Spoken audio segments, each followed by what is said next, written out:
Hey everyone, it's Elizabeth from Soleil Tech Princess, and I was going through some of my old stuff recently, and I noticed my collection of cell phones I've amassed over the past few years, all the cell phones I've owned. So I decided to make a little collection video of all the cell phones that I've owned, and which ones I like, which ones I don't like, and which ones I'd probably never buy again. That was my very first cell phone, the Sony Ericsson TM506.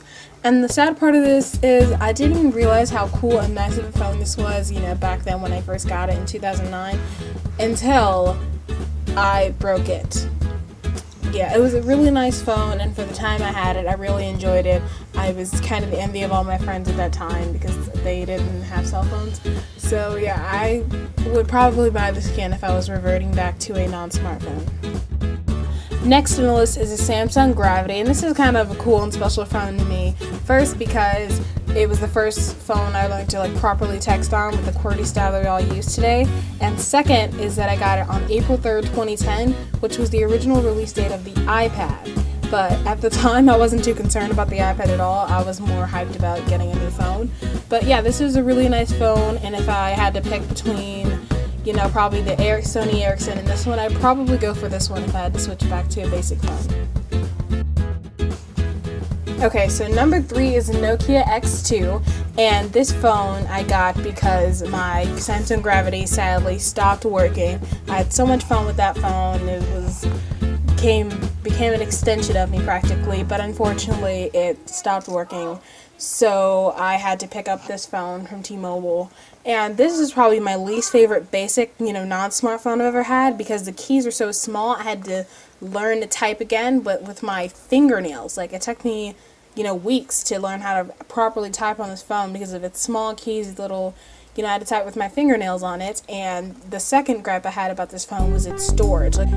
10 or 20 photos and the storage was all full. I had to constantly delete music and photos and all these things because storage kept filling up.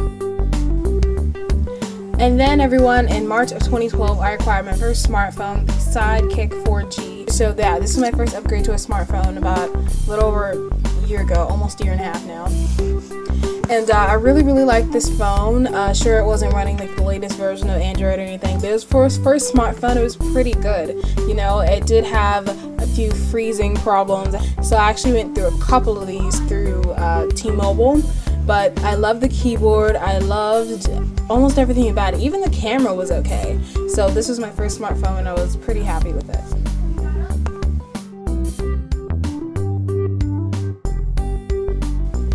However, unfortunately, T-Mobile stopped making the Sidekick, so when it was time for me to get another replacement, I had to switch to the Galaxy Exhibit 4G, and this was probably the worst experience for a phone I've had customer service-wise, because you would not believe how long it took for me to get this phone and then a decent phone up to the phone I have now. This phone was a really bad deal. Not the phone itself. The phone itself would seem okay if it had actually worked properly, because the one they sent me, actually the accelerometer didn't work and they didn't want to accept it back, so now I'm kind of stuck with that one laying around, but I'm really going to try to find a use for it.